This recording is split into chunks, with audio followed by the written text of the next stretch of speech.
की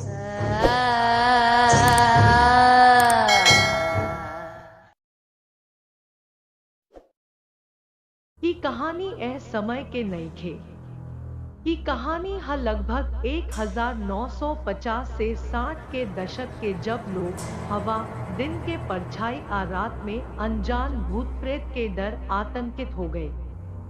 ई ओ समय के कहानी ह जब सगरी बीमारी आ हानि के अशुभ शक्ति से जोड़ल गयल रहे। ई महीना अगस्त सितंबर ह। विजयकांत नाम के एक आदमी पिछले 1 घंटा तब से चल रहल बा बरधामन से दोपहरिया में, जब वो ट्रेन में बैठल रहले त सूरज पश्चिम में रहे डॉट जात रहे।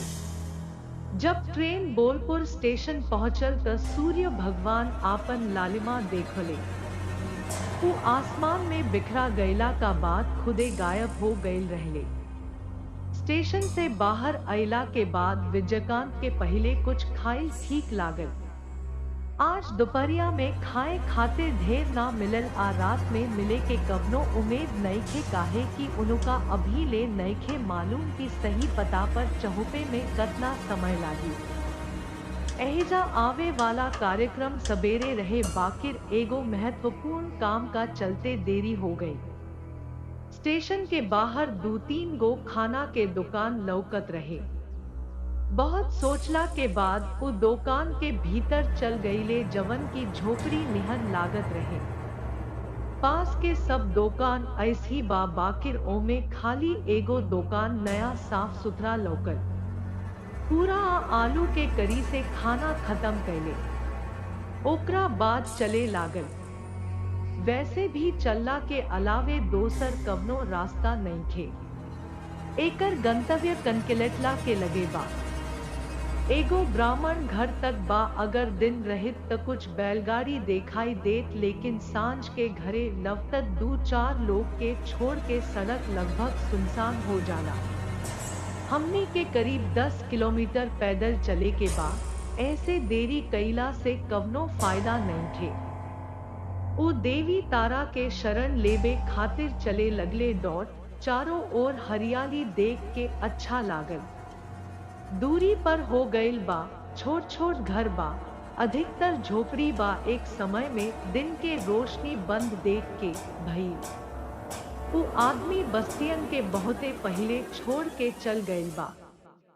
अब की बेर सांझ के समय माहौल भी बहुत नम बा। बीच में जेब से निकलल विजयकांत गमछा निकाल के गला से पसीना पोंछत बा।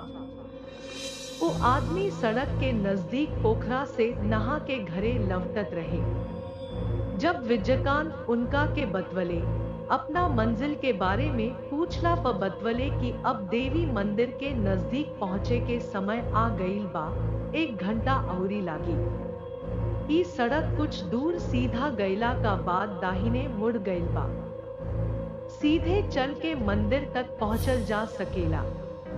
ओहिजा से आगे के रास्ता ओकरा से पूछे के पड़ी। विजयकांत जी हाँ कहते ही वो फेर बोले, तनी तेजी से आगे बढ़ी, काहे कि आज सड़क बहुत सुनसान बा। विजयकांत के ओ आदमी से आगे के रास्ता पूछते वो आदमी पीछे से सवाल पूछलस, कवना शहर से आइल बानी? आज अमावस बा का आज केहू बाहर आवत बा? जा तनी जल्दी जा आ। वैसे भी देवी माई के लगे कैसे जाए वाला बाड़ू? रौरा काहे डेरा जाई? विजयकांत अचरज में कहले, ना कुछो ना, आज अमावस्या बा, एही से आसपास तनी अन्हार बा, एही से हम चेतावनी देत रहनी। अमावस्या?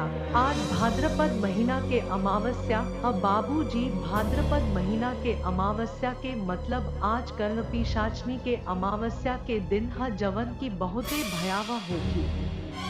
विजयकांत मन ही मन सोचले कि जाए से पहले एह पर ध्यान ना देले बानी। एगो बढ़न गलती हो गईल बा, बाकिर अब ओकरा जल्दी से जल्दी अपना मंजिल पर चहुपे के पड़ी डॉट। विजयकांत आगे देखले कि चारों ओर गहिरा अन्हार बा, यहाँ तक कि दूर तक के बा कुछो ठीक से नईखे लौकत। उ सोचे लगले कि अब तक चलत बा लेकिन अइसने अन्हार बा, ओकरा पर ध्यान ना देहलस। कुछ देर रुकला के बाद विजयकांत ध्यान से आगे देखले अहुरी फेर चले लगले। चलत चलत उनका लागल कि एगो घनघोर अन्हार उनका रास्ता के पत्थर नियर रोक रहल बा, कवनो समय ओकरा देह से टकराए से शायद ओकरा नुकसान होई। डर उनका कोरा में भरे लागल रहे। आन्हर नियर वो आपन दोनों हाथ आगे बढ़ा देहले जैसे कि हाथ पहली से कवनो अंग के छू सके। विजयकांत के लागल की स्वस्थ आंख रहला का बावजूद जैसे उ आन्हर हो गईल बा, कान ठीक पोखला के बादो उ जैसे बहिर बा। अगर बहरा ना होखे तक ओकरा कवनो आवाज काहे नइखे सुनाई दे, या एक पल खातिर ओकरा आसपास के सब जीव हम त अभी गायब हो गईल बानी। सब पेड़ ऐसन जम गईल बा जैसे कवनो आशंका के चलते ना तनीनी भी आसपास हवा काहे नइखे। ओ कुछो ना देख पावेला ना सुन पावेला, बस चलत रहेला जा रहल बा। अचानक विजयकांत के सुनाई पड़ल कि केहू लगातार कुछ गुनगुनात बा, बाकिर ई गीत कवनो मंत्र पाठ ना होला।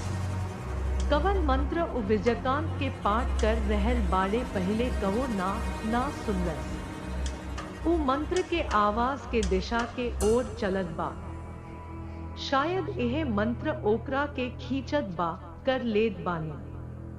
ओइसी अन्हार में चलत घड़ी विजयकांत के दूर से रोशनी के परछाई लौकल, डॉट हो सकेला कि केहू आग जरवले होखे।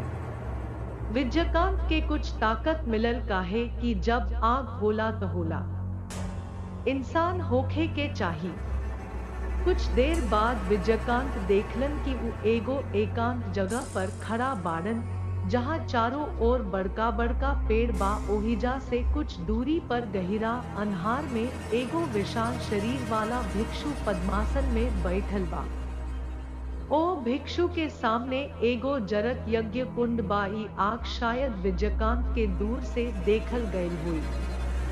भिक्षु के दाहिने और एगो जवान लड़की के पूरा नंगा शरीर राखल बा। भिक्षु के मंत्र के आवाज से आसपास के माहौल भयावह हो गईल बा।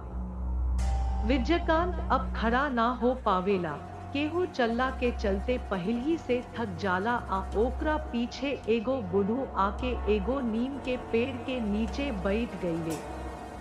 हवा में चारों ओर घी के गंध आवत रहे। जैसे जैसे समय बीतत गए मंत्र के पाठ औरी तेज हो रहल बा। बीच में भिक्षु भी मुर्दा पर कुछ की ढार रहल बा। विजयकांत के अचानक लागल कि उनकर पूरा देह औरी भारी हो गईल बा। हवा में घी के गंध के खत्म कईला के बाद एगो सड़ल गंध गिर गई। तब कुछ होखे वाला बा। विजयकांत डर से साधु के गतिविधि देखत रहले। विजयकांत एक बेर सोचले रहलन कि यहाँ से भागे के चाही, बाकिर उनकर गोड़ ऐसन लागत रहे जैसे माटी जम गईल होखे। उनकर पूरा देह भारी हो गईल बा। आंख धीरे धीरे बंद हो रहल बा। शायद वो कुछ देर तक सुतल रहले गईलन। अचानक सड़त लाश के गंध नाक में घुसते उ जाग गईले। उनकर आंख भिक्षु के ओर गई औरी देख के उनकर देह कांप गई। धीरे धीरे भिक्षु के शरीर में बदलाव होखत रहे। भिक्षु के बाद गोर देह धीरे धीरे करिया में बदलत रहे। कुछ ही समय में एगो सुंदर देह ई अतना बदसूरत हो गई कि देखला का बाद उल्टी हो जात रहे। वो तीन नियर मंत्र के पाठ कर रहल बा। ह्री नमो भगवती कर्णपिशाचिनी चंद्रवेगिनी वाद वाद स्वाहा। कवना वस्तु के मंत्र का बा जवना से ऐसन बदलाव आवेला। विजयकांत आतंक आ उमंग में खड़ा हो जाला। उनकर नजर लड़की के देह पर पड़ल। डॉट लड़की के देह धीरे धीरे हिलत रहे। विजयकांत के आतंकित आँखी में झिलमिलात बा। आँख झपकावल भुला गई। डॉट साथे साथे अचानक हवा चारों ओर बहे लागल।